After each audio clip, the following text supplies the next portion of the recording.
Welcome to the Sea of Thieves 2024 preview event, where we're going to give you your first look at some of the exciting features coming to Sea of Thieves this year. We're going to share information around what's coming in Seasons 12 and 13, as well as even further into the future, with a sneak peek behind the curtain on Season 14. So grab a grog and get ready for adventure as we reveal some of the incredible bounty of features headed to Sea of Thieves in 2024.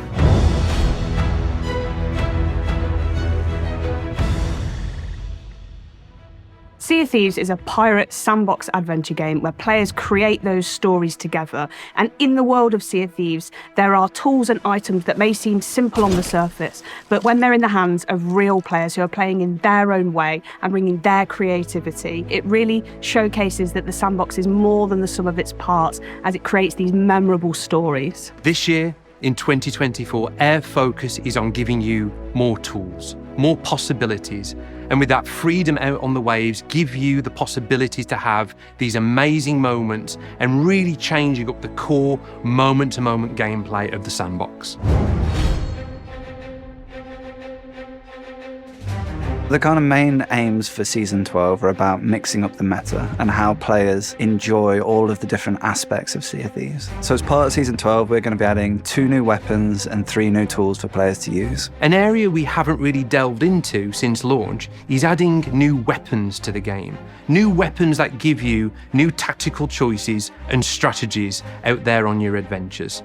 So in Season 12, we're going to be adding the double-barrel pistol and throwing knives. The double-barrel flintlock is a new type of pistol weapon where you can fire 2 shots individually before you need to reload, or you can charge them together and release them at once for a more powerful shot. We wanted to kind of create this new weapon archetype that's a bit shorter range, but a faster fire rate, but perhaps not as powerful or damaging as the flintlock pistol. But then it has those kind of blunderbuss-like qualities as well, where you can do the charge shot to release 2 pellets at the same time. Accompanying that double-barrel flintlock with another weapon like the cutlass, for example, for a finishing blow can lead to a fast time to kill for a player to be able to quickly take down a target. Season 12 also brings in the throwing knives as a weapon. Now, these can be used as a melee item. They have a light and a heavy melee action, but they can also be thrown and used at range as well. You can use it to kind of like stab players with like a quick attack, but that doesn't do much damage. Or you can charge it to like pull it into this kind of more dangerous stabbing motion. That'll slow the player's movement down and give this like really high damage attack for if you like sneak up behind players. And then finally, it has the ability to kind of flip the knife over, catch it, and then throw it at distance against players, which, again, kind of feels like a trick shot, and it'll do a lot of damage as well. When you throw a throwing knife, and if you miss, you can actually go in the world and it'll stick into any of the geometry, and you can just pull it out, and then it'll replenish your ammo. So I think, personally, for me, this is really good, because sometimes I miss, as I'm sure some of us do, so you can then just go ahead and pick it up again. So you get these wonderful moments where a pirate might throw a knife at you, but then you can retrieve that knife and throw it back to them. So it'll really mix up the kind of combat scenarios you can expect out in the world and when boarding other ships. There are 3 new tools in Season 12, the Wind Caller, the Scatter Shot, and the Bone Caller. With the scatter shot, the way that it's different to a standard cannonball is it's a collection of 4 cannonballs, but they're much smaller. They have a much shorter fall-off range and a really wide spread, allowing you to hit a target with multiple projectiles at the same time. And it does really small amounts of damage to the ship, just like a level 1 size hole. So like really quick for players to repair, but it can kind of overwhelm a crew quite quickly. Basically, if you get up close with the scatter shot and you can get a few onto your enemy, they're going to have a lot of holes and they're going to have a pretty bad time. What it will do is really eat up an opponent's resources. They'd need to use more wood to repair the many holes that the scatter shot puts into the hull. So the Bone Caller is an awesome new throwable that players can wield, and they can throw that on the floor, and when it smashes, all these kind of bones come out, and then skeletons spawn around the player in allegiance to them, and they'll actually fight beside the player against enemy players and enemy AI. Now you might not be going straight for just a normal cannonball or a chain shot. You might in fact go straight for the bone caller, so you can have some skellies that are on your side on that ship, sort of messing things up for that crew. You could use fire to fight fire. So if somebody shoots a bone caller across the sea at your ship and they spawn in, if you have your own bone caller, you could throw that down on the deck and have your own skellies go and fight those to take them out for you so that you don't have to. I mostly play solo, and to be able to spawn literally anything that is friendly to my cause while I'm playing is a massive positive. So I'm kind of looking forward to that, and I'm sure that other players will find ways to make use of it as well. The Wind Caller is a new horn-shaped shell that players can blow into to summon the power of the winds. So imagine the scenario that you're heading fully into the wind and you're either chasing someone or you're trying to get away from someone. Now you can use this tool to blow wind into your sails and go even beyond full billow in speed. Players can also use it to kind of knock players back off their ship or on land, so they can kind of target a player, blow into the Wind Caller, and it will throw them back into the air. You can use it as a means of propulsion for yourself in the water, but also for rowing boats. So you can either use it while you're in the water swimming and you'll blast along like a really fast water boatman, or you can stand on a rowing boat and blast it out the back like a speedboat, basically. You can put out fires and you can do it quickly. So you can just essentially walk around, your entire ship is caught on fire, and just put out all the fires as you walk around. And they can even use it to like stop their fall damage. Like say you're falling a great distance and you use the Wind Caller below you, like cushion your fall so you like land safely as well. There is like a finite charge for how long the Wind Caller can last for, so you have to use it wisely. So Season 12 also introduces zip lines onto several of the islands around Sea of Thieves. So you may have seen these as they debuted in the Monkey Island Tall Tales, and they're a really fun and exhilarating way to traverse. So it's really cool to be able to bring those to the wider Sea of Thieves world. So we've been looking across all the islands of the Sea of Thieves and looking at the most ideal places to kind of mix up the traversal opportunities within all of the islands to add these zip lines across them. So we've added zip lines to like the outpost to get down to your ship quickly. We've added them to the skeleton forts that allow you to kind of zip line between two positions to kind of escape the skeletons or get close to them when they first spawn, or just general kind of zip lines across the islands for like fast traversal and moving chests around the islands quickly. For example, on Ancient Spire Outpost now, you've got to clunk down some cliffs in order to get to your ship. Now you'll be able to just go and get on the zip line and go flying all the way down to the jetty next to your ship. So alongside adding completely brand new tools to the Sea of Thieves sandbox, there's also the opportunity for us to go back and add completely brand new functionality to existing tools. So another cool new feature that we're adding for Season 12 is the ability to balance on harpoon lines. So you can shoot that harpoon line at another ship or another island and then jump onto it and then like balance across. Depending on the angle in which you fire the harpoon, it'll either be like too steep to climb up it, but if you're on the other end, you can actually jump on the harpoon line and like slide down it really quickly back to your ship. We're really confident this will lead to some really inventive player boarding tactics out there in the sandbox, as well as giving you new ways to traverse the islands. With all this that we're adding in Season 12, it gives players more opportunities to create those stories as we're really enriching the sandbox of every session. So we're always really excited to add new tools and mechanics to Sea of Thieves, but we're always mindful that we want to make sure that the game's health is in a really good position as well, that the integrity of Sea of Thieves is there for our players. And since we're adding new weapons into Sea of Thieves, we're very mindful that we want to ensure that the hit registration in our game is as rock solid as it can be. And this is an ongoing thing for us as a development team. We're constantly putting time and effort into this area to try and make it as robust as possible. In the past, we've borrowed time from feature teams to address issues in the core experience, but it's always taken a back seat to the features that those teams are working on. In 2024, this is changing. We're securing a dedicated team to focus on the health of the game, bringing fixes and improvements to the things that matter most to our players as soon as they're ready as part of our regular monthly updates. This is going to be a key focus for the team this year. We want your Sea of Thieves experience to be the best that it can be. Adding new loadout choices as part of upcoming seasons shows our commitment to making encounters between players a more dynamic and fun experience. But crucially, this all has to operate on a stable combat system. We know that there's still plenty of work to do here, but this remains a top priority for our team. March's update delivered Easy Anti-Cheat, an industry-leading anti-cheat solution designed by Epic. This solution evolves over time, keeping up with cheat developers, blocking them at every turn. This is really, though, just the first step at improving the player experience here in Sea of Thieves. We want to focus this year on making Sea of Thieves play better than ever before, whether that be improving the performance of the game across the variety of hardware it runs on, ensuring that it's a safe place to play with a focus on cheating, but also ensuring that our hit registration is as reliable as possible in all of your adventures out there in the sandbox.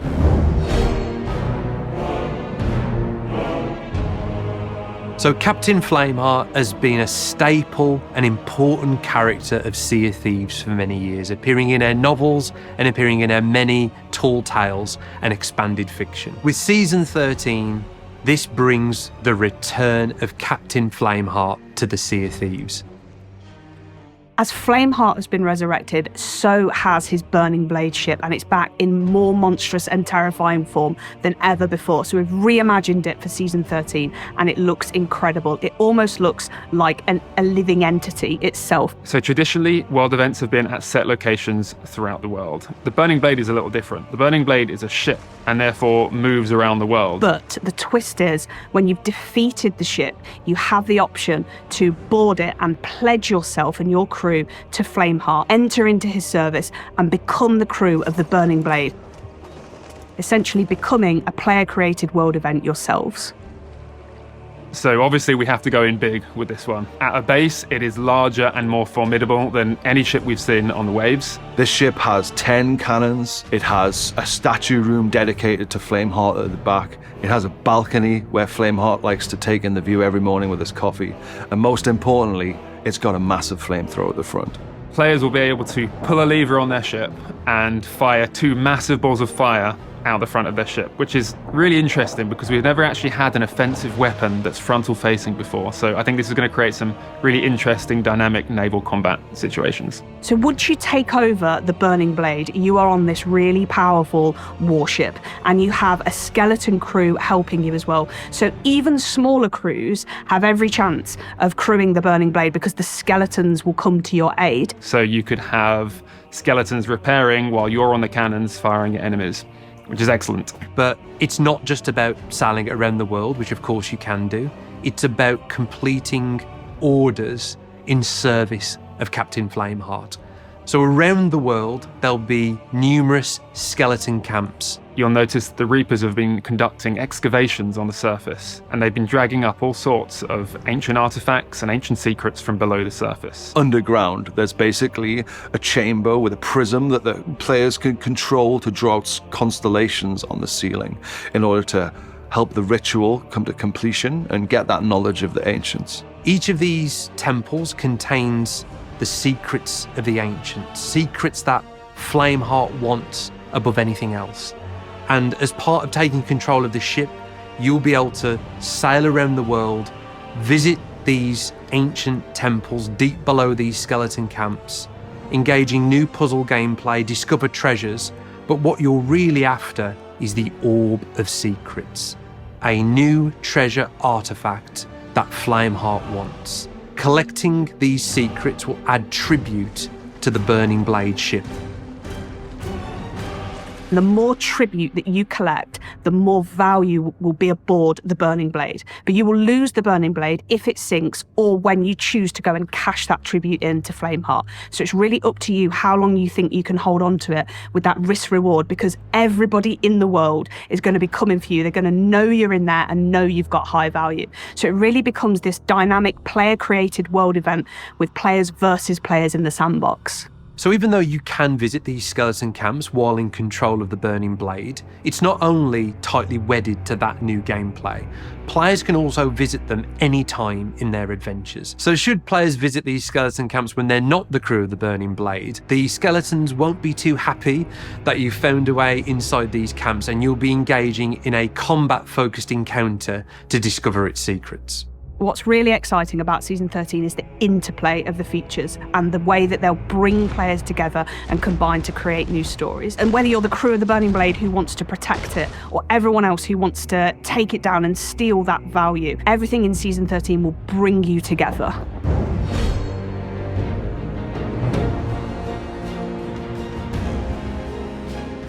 So towards the end of the year, we have Season 14, and while it's very early for us to talk about, we wanted to share some of their thinking here because it is totally aligned with this vision for what 2024 can be, this laser focus on the sandbox and mechanics that add to the variety of stories you can encounter in Sea of Thieves. Internally, we're referring to Season 14 as Pirates of Mischief. Sea of Thieves has always had this playful, mischievous, and funny sense of humour. And with Season 14, we're expanding on that. The two main areas that we're exploring are new ways to stealth and new ways to cause mischief in the world. So I think a real aspect of the Sea of Thieves experience that we haven't dived too deep into previously is the idea of being a stealthy pirate. So when you think about stealth in Sea of Thieves and enhancing that, imagine being able to crouch and move around the world silently, or the ability to hang off the side of an enemy's ship.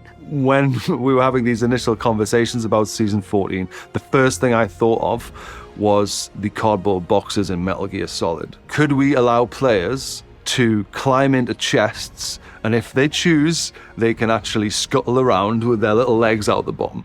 And also, if they choose to, keep the ruse up, could other players come along and pick them up like a normal loot chest or treasure chest or whatever and take it onto their ship? So another cool thing that we've been working on is the blow dart, which is another new weapon that players can wield from the armory and use that to kind of sneak aboard enemy ships and fire kind of these custom darts into players that will do different effects. So imagine a blow dart that tracks whatever it sticks to, whether that's a ship, a chest, an item, a player. Ones that could potentially lure skeletons to a specific position, so you can throw a firebomb in there, or explode a gunpowder keg, or darts that can trigger specific sound effects, which is quite evil and cunning, where you could board an enemy ship and shoot the capstan and it sounds like it's dropping, or shoot the ladders and it sounds like someone's climbing up them. And then thinking about some of the ways that we want to add more mischief to the world, one of these is the idea of traps. So much like the kind of blunderbombs or firebombs, we've been thinking about them being this kind of throwable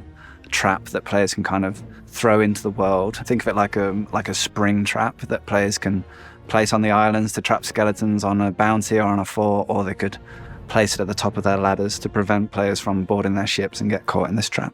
Along with these, we're also bringing a really exciting new tool, and it's the grapple gun, which is a dual-purpose rifle. So it allows you to traverse the environment much quicker because you're able to grapple yourself up to a ledge, for example, but you can also harpoon items and other players in. So some of the new cool uses we've seen from the grapple gun in our early playtests are players firing themselves out of the cannon towards another ship to try and board them, and perhaps overcooking it and then using the grapple gun to fire it at the deck and propel themselves down onto it, or jumping off their ship to an oncoming ship and then using the grapple gun to kind of grapple up and onto their ship so that they can board them and drop their anchor or have a fight with them. To make sure that the grapple gun is balanced, it does have ammunition. You'll have arrowheads, and these essentially break off when you successfully use the grapple gun, meaning you can't continuously keep grappling. There is a skill to using the gun successfully and accurately and efficiently. So when we think about 2024, we really think about getting to the very heart of what makes Sea of Thieves great. That is your stories, powered by that design philosophy of tools, not rules. Season 12, 13 and 14 are fully exploring that, giving you new options, new tools, and fundamentally new possibilities that make this game unique and special. I think when you look at the year ahead for Sea of Thieves, our plans for Season 12, Season 13 and Season 14, it's kind of making this shift away from these big kind of systemic changes to Sea of Thieves and returning back to the core of what makes Sea of Thieves so special, the heart of Sea of Thieves, about giving players new tools to create new stories out there in the world. We're ultimately shaking up the meta, giving players new tools to learn and master. And I can't wait to see what combinations players start settling on before we shake it back up again. While everything that you're seeing today is still work in progress and possibly subject to change in some ways, we will be giving more insights onto how these things are developing as we come closer to launch for each of them. With the richness of all these new seasons, and of course PlayStation Pirates joining us as well, it is such an exciting year for Sea of Thieves in 2024. Thank you for joining us for the Sea of Thieves 2024 preview event. We hope you've enjoyed this sneak peek at what's coming throughout the rest of the year. There's still a lot more to reveal for these seasons, so keep an eye on the horizon as we'll have more to share closer to each season's launch. For more information and to keep up to date with what's new in Sea of Thieves, check out our social channels. So until our paths cross again, happy sailing, and we'll see you on the seas.